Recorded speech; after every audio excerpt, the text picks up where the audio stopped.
दोस्तों नमस्कार। साहित्य रस यूट्यूब चैनल पर तथा फेसबुक हनुमान प्रसाद जागीर पेज पर आपका हार्दिक स्वागत है। स्वतंत्रता दिवस की पूर्व संध्या पे आप सभी को बधाई। नमस्कार। आज मैं आपको एक बहुत ही शानदार कहानी सुनाता हूँ। एक जाट मित्र और सुनार मित्र की कहानी है। ध्यान से सुनना, बड़ा मजा आएगा आपको। क्या हुआ, पुराने जमाने की बात है। एक जाट और सुनार में बहुत गहरी दोस्ती थी बचपन में। अब क्या हुआ कि कुछ समय पश्चात सुनार किसी बड़े शहर में चला गया और जाट मित्र उसी छोटे से गांव में रह गया। अब जाट तो गरीब रह गया, सुनार पैसे वाला बन गया। तो कई वर्षों बाद में उस सुनार मित्र को अपने जाट मित्र को अपने सुनार मित्र की याद आई, तो उससे मिलने के लिए पैदल ही चल पड़ा, कि उस जमाने में साधन भी नहीं थे। अब शाम को चलते चलते पैदल चला, सुबह चला, शाम तक जाट मित्र है वो सुनार मित्र के घर पहुंचा। आलीशान बंगला था, कोठी थी, शान शौकत सारी थी, ऐशो आराम की सारी सुविधाएं सुनार के पास थी। तो सुनार मित्र जाट मित्र से गले मिला, बहुत खुश हुआ, खूब बातें की। और शाम को जब भात भात के व्यंजन सुनार मित्र ने बनवाए और अपने मित्र को सोने की जो किनारों वाली थाली है उसमें भोजन परोसा, भांत भांत के व्यंजनों के साथ में। तो सुनार मित्र बहुत खुश हुआ, जाट मित्र बहुत खुश हुआ। और जाट मित्र का मन चल गया कि इस थाली को तो आज रात को मैं पार करूंगा। उधर वो सुनार मित्र है वो जाट मित्र की मानसिकता को समझ गया कि यह थाली को तो पार करेगा। इसलिए वो सुनार मित्र भी बैठक के कमरे में जाट मित्र के पास में एक खटिया जो छींका था ऊपर, उसके उसमें घड़ा रखा हुआ था, उसके नीचे अपना खटिया लगा के उसमें बिस्तर लगा के सो गया। और जब जाट मित्र को नींद आ गई तो सुनार मित्र ने जो छींके में जो मटका था उसके ऊपर एक किनारों वाली थाली पानी की लबालब भर के रख दी कि जब जाट मित्र उठेगा इस थाली को उठाएगा तो ये पानी हिलेगा डुलेगा और थाली में से बाहर मेरे ऊपर गिर जाएगा। इसलिए वो उस छींके के नीचे ही सुनार मित्र सो गया। अब साहब सुनार मित्र को नींद आ गई तो जाट मित्र रात को 3-4 बजे उठा, उठ के देखा तो थाली तो किनारों की पानी से भरी हुई थी। तो उसने क्या है कि एक स्टूल टेबल ली, उस पर चढ़ा और गिलास से किनारों वाली थाली जो लबालब पानी की भरी हुई थी थोड़ा पानी निकाला। इसके बाद में थाली को उठाया और उसके बाहर के उस घर के बाहर ये जोड़ा था वहाँ उस थाली को कीचड़ में दबा के रख के आ गया कि सुबह जल्दी जाएंगे और जाते हुए थाली ले जाएंगे। वापस आके पानी से पानी की टूटी थी उसमें अपनी कीचड़ के पैर धो के वापिस हो गया। साहब गुलाबी ठंड थी, दिवाली का टाइम था। अब साहब सुनार जल्दी उठा 6 बजे, 5:30 बजे, 6 बजे।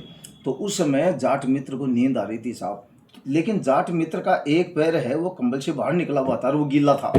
तो सुनार मित्र समझ गया कि थाली तो इसने पार की है। थाली देखा, थाली नहीं थी। सुनार मित्र ने देखा थाली नहीं है छीके पे। तो समझ गया कि ये जोड़े में छिपा के आ गया। तो साहब जो पानी था उसका पैर जहाँ तक गिला था एक धागे से उसका नाप लिया और कीचड़ में देखा तो पाँव के निशान थे ही और वो थाली मिल गई। तो सुनार मित्र ने उस थाली को धो के अंदर मकान में रख दिया। अब जाट मित्र जागे। कुछ समय बाद में जाट मित्र जागा और अपने सुनार मित्र से कहा कि मैं चलता हूँ। कि यार अभी तेरे को क्या जल्दी है, तू वहाँ कोई काम तो करना नहीं है, तू तो नंद फंद करेगा, यहीं कर लेना, क्या पता कर भी दिया होगा। टोंट टोंट में सुनार मित्र ने उसको बता भी दिया। अब साहब जाट मित्र तो ठाला बुला था, कुछ करता नहीं था, इसलिए वो रुक गया। शाम को फिर उसने उसी थाने सोने की थाली में सुनार मित्र ने भांत भांत के व्यंजन परोस के अपने जाट मित्र को खाने के लिए दिए साहब। तो जाट मित्र ने सुनार मित्र को कहा कि यार दोस्त एक बात बता, तेरे पास ये किनारे वाली सोने की कितनी थालियां हैं? कि क्या हुआ? कि एक थाली तो मैं शाम को लखवाया, दूसरी थाली तू फिर ले आया। तो सुनार मित्र ने कहा कि भाले ये वही थाली है। तो जाट मित्र को आश्चर्य हुआ, करे यार तेरे को कैसे पता चला, तू तो उस समय सो रहा था।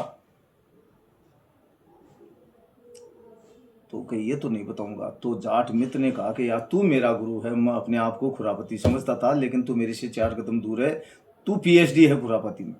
अब ऐसा करे यार, क्यों ना अपने खुरापति बने का दोनों फायदा उठाएं और कोई बिजनेस करें यार, दोनों खूब दाम कमाएंगे। अब सुनार के पास तो वैसे ही पैसा खूब था, लेकिन उसकी भी मति भ्रष्ट हो गई। कल चलते हैं। तो दूसरे दिन रवाना हो गए।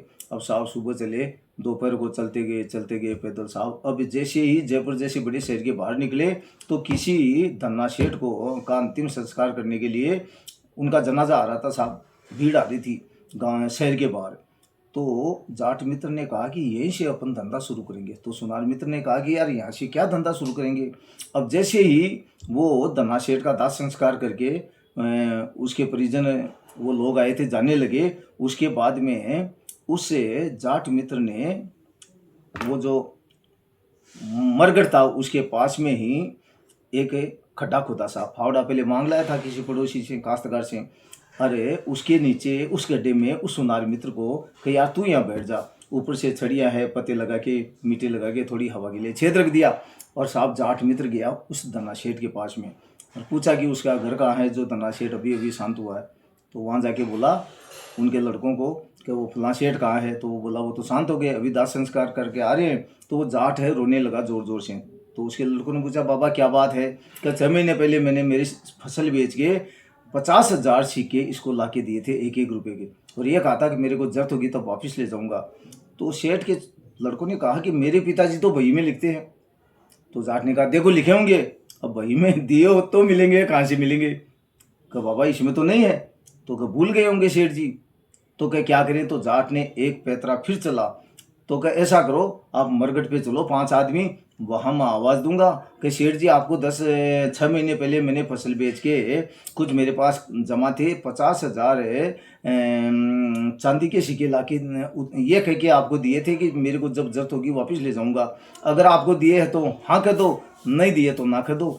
तो साहब कुछ लोगों ने कहा कि चलो जाने में क्या है। अब वहाँ जाके वो साहब जाट बोला कि शेठ जी मैंने आपको 6 महीने पहले 50,000 सिक्के दिए थे, ये कह के कि मेरे को जरूरत होगी तब वापस ले लूँगा, आपको दिए है तो हाँ बोल दो, नहीं दिए हो तो ना बोल दो। अब वो सुनार पहले ही उस शमशान के पास में छिपा हुआ था गड्ढे में, तो वो बोल दिया हाँ। तो वहाँ खड़े उसके पुत्रों ने लोगों ने सोचा कि यार वाकई शेठ जी ने तो 50,000 रुपये लिए हैं। तो शेठ जी को वो धन्ना शेठ जो शांत हो गया था उसके लड़के अपने घर ले गए, 50,000 सिक्के की गांठ एक 40-50 किलो की बल्कि उसको दे दी। उधर उस सुनार ने गड्ढे में सोचा बैठा था, जो सोचा कि वो जाट मित्र सिक्के लेके मेरे पास नहीं आएगा, सीधे अपने गांव जाएगा। तो वो सुनार मित्र है उस शहर में गया, एक जूती की जोड़ी बहुत शानदार महंगी खरीदी चमचमाती, और जो जाट मित्र का गांव का जो रास्ता था उस रास्ते में पहले चल पड़ा साहब। चल के 1 किलोमीटर में उसने एक जूती फेंकी दूर पर, दूसरे 1 किलोमीटर पर दूसरी जूती फेंकी, वो झाड़ियों के पीछे छिप गया साहब। पीछे से वो जाट आया, 50 किलो वजन था सिर पे सिक्कों का। तो उसने एक जूती देखी, उठाई, फिर फेंक दी। फिर 1 किलोमीटर दूर गया, दूसरी जूती देखी, तो वो जाट समझ गया कि ये उसी जूती की जोड़ी की दूसरी जूती है। तो उसने चूंकि सर में उसके बोझ लगा था काफी, तो इसने उस गांठ को झाड़ी के पीछे, सोनों की सिक्कों की जो गांठ थी 50 किलो की, झाड़ी के पीछे छिपा दिया। और दूसरी जूती, एक जूती उठाई, दूसरी जूती को लेने के 1 किलोमीटर चला। उधर वो सुनार झाड़ियों में छिपा देख रहा था जाट को, तो उसने जाट की गांठ उठाई सिक्कों की 50 किलो की और अपने घर चला गया सीधा। अब साहब पीछे से सुनार आया दूसरी जूती लेके, झाड़ियों में वो गांठ नहीं मिली। अब सुनार समझ गया कि वो जाट ले गया सारा मेरा दोस्त। अब साहब सुनार अपने घर आया, आके अपनी पत्नी को बोला कि ऐसा कर वो जाट आएगा मेरे पीछे पीछे और तू उसको सुनार लेके चला गया अपने घर सिक्कों की थैली। अब सुनार सिक्कों की थैली को अपने घर के आंगन में खड्डा खोद के छिपा के लेप कर उसके ऊपर कुछ कवरिंग करके लेपन करके उसको रख दिया। सीधा अपनी पत्नी को बोला सुनारी को, सुनार ने अपनी पत्नी को कहा कि वो जाट आएगा और तू ये कह देना कि मेरे पति को अपने देवर को कहाँ छोड़े, उसके लाओ घर नहीं आया। और मैं 7 दिन गाँव के बाहर एक कुआ है तो उसमें 2 फुट नीचे एक दूर है, उसमें छिप के रहता हूँ और तू वहीं मेरे को खाना पानी वहीं दे आना सुबह शाम मटके में छिपा के। कहा ठीक है। पीछे से जाट आया, कह भाभी भाई वायु के, कह वो तो नहीं आया, आपने कहाँ छोड़ दिया। तो जाट भी समझ गया कि साला खुर्रापाती है। तो घर के बाहर 7 दिन तक उस जाट ने इंतजार किया और उस सुनार को घर से आते जाते नहीं देखा। तब जाट समझ गया कि यार वो है तो कहीं बाहर।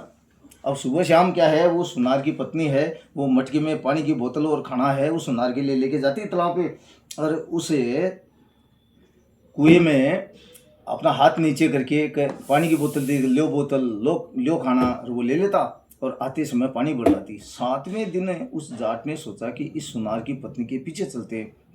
जाके पूरा माजरा देखा तो सुनार तो उस कुएं में छुपा बैठा था। अब साहब शाम को जब पत्नी जाती थी उस सुनार की खाना और पानी लेके, उसके आधा घंटे पहले अब उस जाट ने किया कि वैसे कपड़े खरीदे, वैसा ही मटका खरीदा, वही सुनार की पत्नी का भेष बना के उस कुएं के पास गया जहाँ सुनार छिपा हुआ था नीचे 2 फुट नीचे, और कहा कि लो पानी, लो खाना। वो धीरे से आवाज़ में कहा कि मेरे पास पैसे नहीं है, मैं क्या करूं। तो उस सुनार ने कहा कि जो जाट का सिक्कों की जो थैली में लाया था, गांठ लाया था, उसको मैंने घर के चौक में गड्ढा खोद के छिपा के रख दिया है। तुम उसको खोद के चाहे जितने ले। तो जाट वापिस आया और वो सुनार के घर के चौक में जो गड्ढा को खोद के जो सिक्कों की जो गठरी रखी गई थी उसको साहब निकाल के अपने घर ले गए। अब शाम को आधे घंटे बाद में सुनार की पत्नी खाना लेके गई, कल लो खाना लो पानी। तो सुनार ने कहा कि अभी आधे घंटे पहले तो तू आई थी। तो उसने कहा मैं तो अभी आई हूँ। तो सुनार समझ गया कि वो जाट ले गया के अरे कि मेरे को जल्दी निकाल। घर जाके आके देखा तो आंगन में आंगन था, कुछ नहीं था, माल तो सुनार ले गया। तो कहने का मतलब ये ही, कहानी से ये शिक्षा मिलती है कि आप चाहे कितने बड़े तुरम का हो, शेर हो, आपको सवा से आपसे भी बड़े बड़े शेर, सवा शेर है, आपसे भी बड़े बड़े तुरम खां है यार। आपको माई के लाल हो क्या है, आपसे कोई बड़ा नहीं है क्या।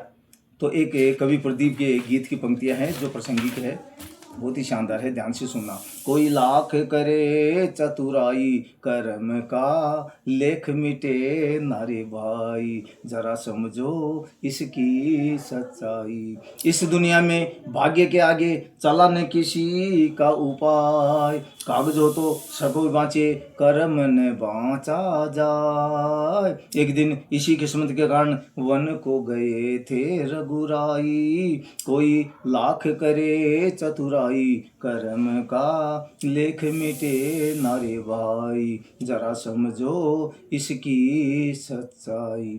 तुम काहे मनवा धीरज खोता, काहे तू नाहत रोय, अपना सोचा कभी नहीं होता, भाग्य करे सो होय। चाहे हो राजा चाहे भिखारी, ठोकर सभी ने यहाँ पर खाई रे, कोई लाख करे चतुराई, कर्म का लेख मिटे नारे भाई, जरा समझो इसकी सच्चाई, जरा समझो इसकी सच्चाई, जरा समझो इसकी सच्चाई। यदि आपको ये वीडियो अच्छा लगे तो इसे अधिक से अधिक लाइक करें, शेयर करें, कमेंट करें और फेसबुक पेज को ज़्यादा से ज़्यादा हनुमान प्रसाद जांगिड़ पेज पर फॉलो करें। और अंत में मैं आप सभी से पुनः आग्रह करता हूं कि हम सभी सत्कर्म करते हुए, मालिक का नाम लेते हुए, अपने परिवार, समाज और राष्ट्र के प्रति अपने कर्तव्य दायित्वों का भलीभांति निर्वहन करते हुए, अपने पेशेवर कर्तव्य दायित्वों का भी पूर्ण समर्पण, निष्ठा, ईमानदारी, तन्मयता, एकाग्रता, दत्त चित्तता के साथ में निर्वहन करते हुए, शांति का जीवन जीते हुए तरक्की के उच्चतम आयामों को प्राप्त करें, इसी आशा और विश्वास के साथ में जय हिंद, जय भारत, जय कानून, जय संविधान एंड जय साहित्य। नमस्कार,